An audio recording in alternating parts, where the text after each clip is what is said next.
wabarakatuh. Salam, Om Swastiastu, Namo Buddhaya, salam kebajikan, salam sejahtera bagi kita semua. Perkenalkan, nama saya Fanadia Zalzabila Firdaus dari Prodi Manajemen, Fakultas Ekonomi dan Bisnis. Kali ini saya akan mengajak teman-teman sekalian untuk mengenal asal-usul makam Dewi Sekardadu. Silahkan disimak. Makam Putri Ayu Dewi Sekardadu berada tepat di Dusun Kepetingan, Desa Sawahan, Kecamatan Buduran. Masyarakat selalu mengunjungi lokasi makam beliau untuk berziarah dan berdoa, terutama pada upacara nyadran yang digelar setiap bulan Ruah, yaitu seminggu sebelum Ramadan. Untuk mencapai kawasan wisata religi, makam Putri Ayu Dewi Sekardadu ini mempunyai dua rute berbeda. Pertama, dari Jalan Insinyur Haji Juanda melaju ke arah Sedati Agung, lalu melaju ke arah selatan hingga sampai di Desa Damarsari. Masih lurus lagi mengikuti jalan sekitar 5 km akan sampai di Desa Sawahan. Rute kedua dari alun-alun Sidoarjo menuju Desa Bluru Kidul. Dari sana bisa menyewa atau menumpang perahu nelayan untuk sampai di Desa Sawahan. Memang, wisata religi di makam Putri Ayu Dewi Sekardadu ini tidak sebagus wisata religi di Masjid Ampel ataupun Troloyo Mojokerto. Namun, suasana sejuk dan tenang akan terasa saat berada di area makam. Makam Putri Ayu Dewi Sekardadu ramai dikunjungi pada hari Sabtu, Minggu, atau hari libur. Pengunjungnya bisa sampai 300 orang dalam satu hari. Yang lebih bernilai tentunya, di sini kita akan mendapatkan cerita sejarah Putri Ayu Dewi Sekardadu oleh juru kunci. Dan yang dapat menjadikan kita mengerti akan sejarah leluhur kita serta dapat menjadikannya pelajaran untuk masa mendatang. Kenapa makam Dewi Sekardadu ada di Kepentingan dan Gresik? Durrahim juru kunci punya pendapat. Suatu ketika, tahunnya tidak jelas, kerabat dan para santri Raden Paku alias Sunan Giri mengetahui bahwa jenazah Dewi Sekardadu Ibunda Sunan Giri dimakamkan di Kepentingan.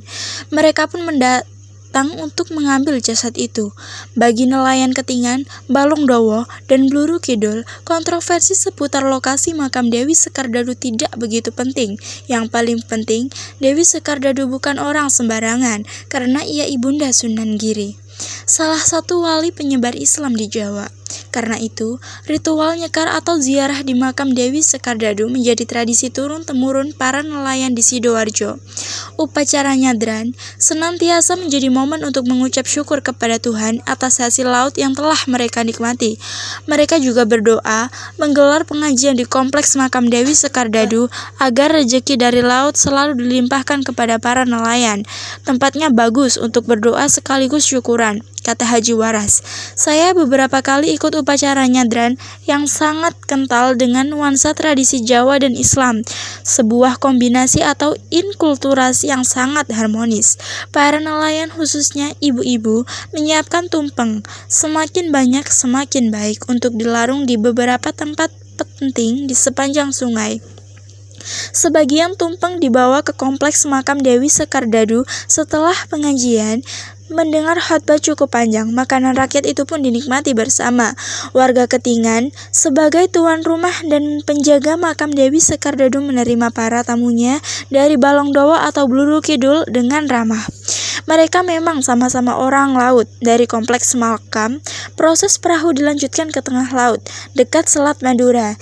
Diyakini zaman dulu jasad Dewi Sekardadu ditemukan oleh para nelayan di Sidoarjo, yang tak lain nenek moyang para nelayan di Sidoarjo sekarang. Mereka melakukan napak tilas itu dengan mempersembahkan tumpeng utama di situ. Lalu pulanglah rombongan perahu nyadran untuk melakukan acara di kampungnya. Begitulah nyadran alias tasyakuran laut atau petik laut selalu menjadi hajatan meriah bagi keluarga besar nelayan Sidoarjo. Sebuah tradisi orang kampung untuk bersyukur kepada Allah yang Maha Besar. Siapa sebenarnya Putri Ayu Dewi Sekardadu? Beliau adalah putri dari Kerajaan Belambangan yang dikenal bernama Prabu Minaksembuyu. Putri Ayu Dewi Sekardadu juga merupakan ibu dari Raden Paku, salah satu wali penyebar agama Islam, atau yang lebih dikenal dengan sebutan Sunan Giri. Dahulu kala Putri Ayu Dewi Sekardadu, anak Raja Blambangan yang terkenal cantik jelita, terserang penyakit sangat berat. Segala daya dan upaya telah dicoba, tabib-tabib terkenal sudah didatangkan, tapi berakhir sia-sia. Raja Blambangan yang putus asa akhirnya menggelar sayembara. Barang siapa yang bisa menyembuhkan penyakit Putri Ayu Dewi Sekardadu, bila masih muda akan dinikahkan dengan Putri Ayu Dewi Sekardadu. Apabila sudah tua akan jadi kerabat kerajaan. Banyak yang mengikuti sayembara, akan tetapi semuanya gagal. Setelah beberapa saat ada orang yang bernama Syekh Maulana Ishak mengajukan diri untuk ikut sayembara tersebut, dan akhirnya dia berhasil menyembuhkan penyakit Putri Ayu Dewi Sekardadu.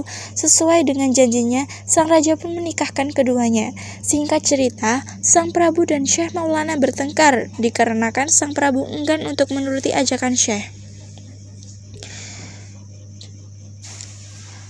Dari permusuhan itu, Syekh Maulana pamit mundur ketika ibu Putri Ayu Dewi Sekardadu sedang hamil besar.